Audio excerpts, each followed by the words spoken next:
Salut à tous, c'est Vali, voleur de la guilde 100%. Donc on se retrouve pour une seconde vidéo, mais cette fois-ci pour parler du voleur spécialisation hors la loi qui elle est plus axée sur le multi-cible, même si ça reste plus ou moins viable en mono-cible. Donc je suis toujours sur serveur PVP, ce qui est plus contraignant pour cette spécialisation, vu qu'elle m'offre que 4% de hâte pour 23% de polyvalence. Même si la poly pour le moment reste devant la hâte. Donc du coup, comme on peut le voir sur ce tableau, la polyvalence est à 0,55 pour 0,44 de hâte et 1 d'agilité. L'agilité devant, normal, c'est la statistique prioritaire pour le voleur. Là, c'est un tableau de 7.0. Je pense pas que ça change des masses. Mais je pense que le 0,44 de hâte peut quand même passer devant la polyvalence. À Légion, ça reste à confirmer. Donc voilà, au niveau de l'arme prodigieuse, c'est assez intéressant là aussi. Donc c'est les lames d'effroi. L'attaque principale et la malédiction des lames d'effroi qui est assez intéressante. Quand on l'active, chaque attaque de coup de sabre donne 6 points de combo, ce qui peut nous permettre de mettre un percé directement, qui est le finisher de cette spécialisation. C'est une spé qui fait très très mal. Enfin, moi j'ai trouvé que je mettais de gros coups critiques avec le percé. Les coups de sabre font aussi mal. Les procs de pistolet, ça va un peu dans tous les sens. Donc après, il y a certains talents qui sont vraiment pas mal. Donc celui-là, j'aime bien la tromperie. À chaque activation du sprint, ça met une feinte automatique. Donc ça peut être bien pour la survie en PvE. Donc là, ça augmente les dégâts de 15% du coup de sabre, qui est le générateur de combo principal. Donc là, ça augmente les dégâts du percé de 24%, qui est le finisher principal. Là, ça réduit de 12% le coût d'énergie des coups de grâce, donc c'est assez important. Là, une embuscade réussie donne un coup de sabre supplémentaire. Donc du coup, je vais faire pour le bien de cette vidéo, mon ouverture en embuscade. Alors je vais pas faire tout le tour des techniques de l'arme prodigieuse. Vous pouvez le trouver sur l'internet, mais du coup voilà, je trouve que c'est une spé qui fait mal, qui est viable en mono même si c'est pas la meilleure. C'est de loin pour moi l'aspect assassinat qui est pour le moment devant en mono cible. Elle est principalement taillée pour le multi-cible. Maintenant, si vous savez pas jouer les autres spé ou que vous débutez sur le voleur, ça reste intéressant à jouer en mono. Il faut juste pas penser à activer son déluge de lame pour ne pas pomper l'énergie. Le déluge de lame, vous l'activez uniquement quand vous avez beaucoup de cibles autour de vous. Donc voilà. Maintenant, on va passer aux talents. Au niveau des talents, je suis resté logique. Je pense pas que ça change des masses au niveau des talents, même si pour le palier 15, en termes de progrès, je pense que la frappe fantomatique sera devant. Là, j'ai pris le maître bretteur pour tester. Le maître bretteur et le tireur rapide seront peut-être plus intéressants à terme avec un niveau de stuff élevé. Donc au palier 30, j'ai pris le grappin. Là, c'est vachement situationnel. Ça donne pas mal de mobilité quand même, on va pas se mentir. Le palier 45, j'ai pris le stratagème approfondi. Le palier 60, j'ai pris le trompe-la-mort. Le palier 75, j'ai pris la proie affaiblie. Le palier 90, j'ai pris l'empressement. Donc l'empressement, c'est plutôt pas mal. Ça permet de stacker jusqu'à 20 fois la hâte. Du coup, d'avoir 20% de hâte quand on est à son maximum.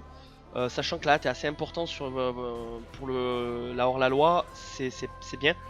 Mais je pense que c'est un palier qui peut être changé. Notamment sur les trashs par exemple, si vous voulez être OP tout au long de votre raid donjon, vous pouvez opter pour le barrage de canon ou la série meurtrière pour les trashs ou les boss où il y aura énormément d'AD. Et l'empressement sera plus optimisé pour les boss. Et du coup, en 100, j'ai pris le désigné pour mourir. Donc voilà pour le petit tour de mes talents.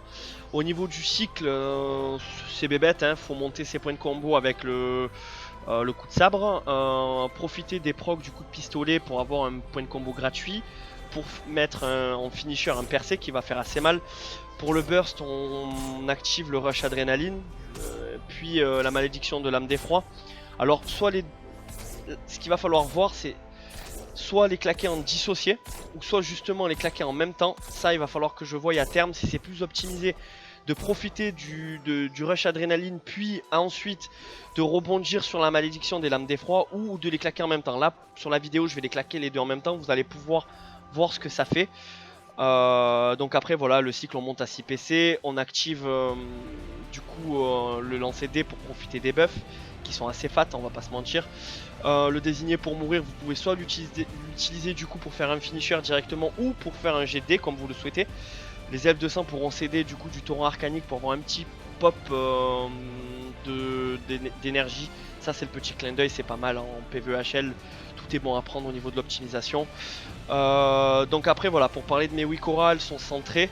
Vous les voyez au centre de mon écran, donc du coup au centre vous voyez mon énergie, à gauche mes vies, à droite les CP. Au-dessus vous voyez du coup, le rush adrénaline, le percé, le désigné pour mourir et l'empressement qui va se stacker au fur et à mesure. Et en dessous de l'énergie vous allez pouvoir voir les buffs que je vais tirer. Donc ce que je reproche légèrement à cette spécialisation, c'est qu'elle est quand même globalement beaucoup basée sur la RNG, parce que vous n'aurez pas le même DPS selon les buffs que vous allez tirer d'un boss à l'autre ou du coup d'un try à l'autre. Donc là je vais effacer mon DPS. Alors le DPS il est vraiment variable. J'ai fait de jolis perfs en mono cible à 250k. Alors bien entendu j'avais tous les buffs activés avec en plein burst. Après voilà, c'est une spé qui est assez molle au niveau de l'énergie. Alors ça vient notamment là de mon stuff qui est pas super opti pour l'aspect hors la loi. Et du coup voilà, je reproche du coup d'être vachement basé sur la RNG pour le moment. Mais c'est quand même pour ceux qui aiment bien les spé bourrines, c'est assez bourrin par rapport à l'assassinat ou la subtilité. Mais bon, tous les anciens voleurs qui ont connu la spécialisation combat savent que là hors la loi ça va pas beaucoup changer. Ça sera une spécialisation qui sera basée sur le multi-cible, qui sera globalement simple à jouer et vachement bourrin. Donc voilà, je vais vous montrer ce que ça donne sur poteau. Le DPS va pas être énormément représentatif parce que du coup on est sur mono cible. Je vais faire mon ouverture à l'embuscade et activer derrière le désigné pour mourir pour rebondir sur un jet de dés.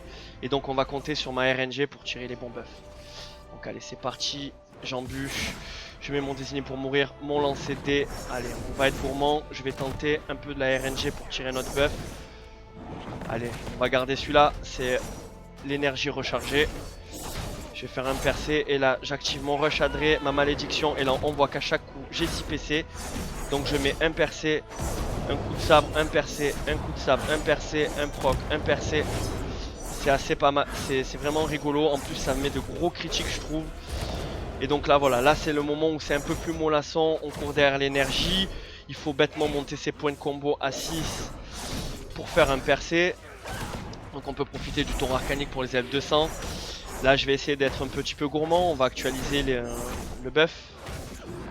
Là c'est le coup critique. Allez, c'est pas dégueu. Je vais mettre des coups critiques un peu plus importants. On voit que ça critique plutôt pas mal. Donc voilà, je vais monter mes PC. Je vais passer à 6. Je mets un percé, un désigné pour mourir, un percé. Vous voyez que ça frappe assez fort.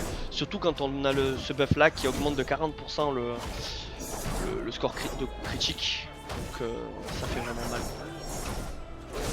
Donc voilà de ce qu'on pouvait dire globalement pour l'aspect hors la loi. C'est une spé qui est quand même taillée pour le multi-cible. Donc là on voit que je suis à 126k DPS. C'est pas énorme pour le mono cible, mais bon. Ça fait quand même ça met quand même de grosses baffes. Je pense que sur le multi-cible ça va piquer les yeux les critiques à l'écran. Donc je pense qu'on va globalement prendre son pied sur cette spé. En plus elle est vachement mobile avec le grappin, le sprint qui offre du coup une feinte automatique. C'est une spé qui est vraiment bien, mais taillée pour le multi-cible. Donc du coup je vous souhaite un bon visionnage, on se retrouve prochainement pour une nouvelle vidéo, mais cette fois-ci pour l'aspect finesse. Et donc je vous dis à très bientôt, ciao ciao.